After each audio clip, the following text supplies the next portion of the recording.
दोस्तों नमस्कार, मैं राम सूरत यादव। हमने पहले ही कई वीडियो में ये बता रखा है कि प्रधानमंत्री मोदी को विपक्ष से कहीं ज़्यादा सबसे बड़ा खतरा सुप्रीम कोर्ट से, और सुप्रीम कोर्ट में भी सबसे ज़्यादा खतरा डीवाई चंद्रचूड़ जो चीफ जस्टिस ऑफ इंडिया बने हैं। क्योंकि आपने देखा है कि जिस तरीके से सभी बड़े बड़े संस्थानों को प्रधानमंत्री मोदी ने अपने कब्जे में कर लिया था, अब उनकी एक एक फाइल खुलनी शुरू हो गई है और सुप्रीम कोर्ट ने इतना सख्त तेवर अपना लिया है कि प्रधानमंत्री मोदी की एक नहीं चल रही है। आपने देखा भी है कि इलेक्टोरल बॉन्ड को लेकर के किस तरीके से सुप्रीम कोर्ट ने एकदम सख्त तेवर अपनाते हुए पूरे देश के सामने चुनावी चंदा एक फ्रॉड स्कीम को पूरे देश के सामने डाटा को चुनाव आयोग के वेबसाइट पर डलवाया। और ये एक तरीके से सुप्रीम कोर्ट के सख्त तेवर का ही परिणाम है, अन्यथा एसबीआई किसी कीमत पर डाटा को देने के लिए तैयार नहीं था। और आज आपको यह भी बता दें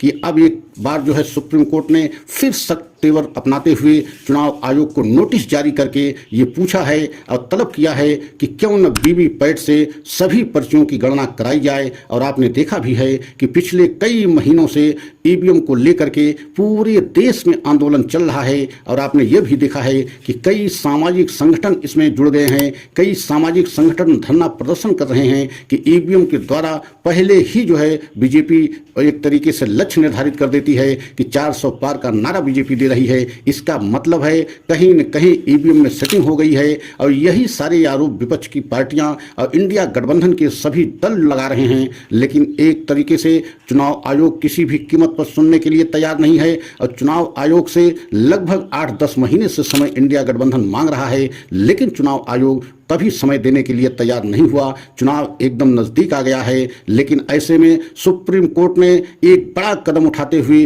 चुनाव आयोग को नोटिस भेजा है और तलब किया है कि वीवीपैट की सभी पर्चियों की गणना क्यों नहीं कराई जा सकती है।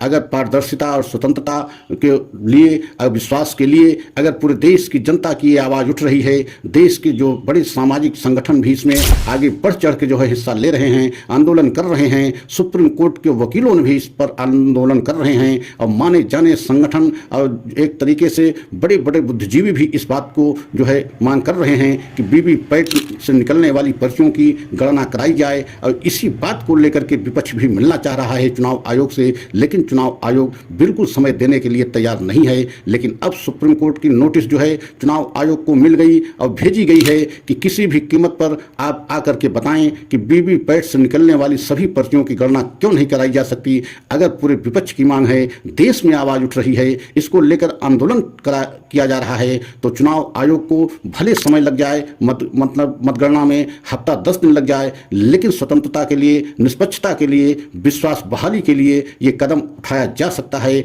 अब सुप्रीम कोर्ट ने नोटिस भेज करके चुनाव आयोग को एक तरीके से बहुत बड़ा संदेश झटका दिया है और कहा है कि आप आकर के बताएं कि क्यों न वीवीपैट से निकलने वाली सभी पर्चियों की गणना कराई जाए। इसमें क्या दिक्कत है, समय लग जाए, लगने दिया जाए, लेकिन अगर देश की जनता का, देश के वोटर का इससे विश्वास बढ़ता है तो ये कदम उठाया जा सकता है और चुनाव आयोग को उठाना चाहिए। तो अब समझ लीजिए कि प्रधानमंत्री मोदी को एक और बहुत बड़ा झटका लगने जा रहा है, अब बीजेपी सरकार को एक बहुत बड़ा झटका लगने जा रहा है। क्योंकि अगर चुनाव आयोग अब सुप्रीम कोर्ट में इस बात को मानना लगभग तय माना जा रहा है कि वीवीपैट से निकलने वाली सभी पर्चियों की गणना होगी, और यही विपक्ष के सभी पार्टियों का कहना भी था, इंडिया गठबंधन का कहना था कि हम इसी बात को लेकर के चुनाव आयोग से 8-10 महीने से समय मांग रहे हैं मिलने के लिए कि वीवीपैट से निकलने वाली सभी पर्चियों की गणना कराई जाए, लेकिन चुनाव आयोग कभी हमको समय नहीं दिया। लेकिन अब एक तरीके से सुप्रीम कोर्ट ने बड़ा एक्शन लिया, बड़ा कदम उठाया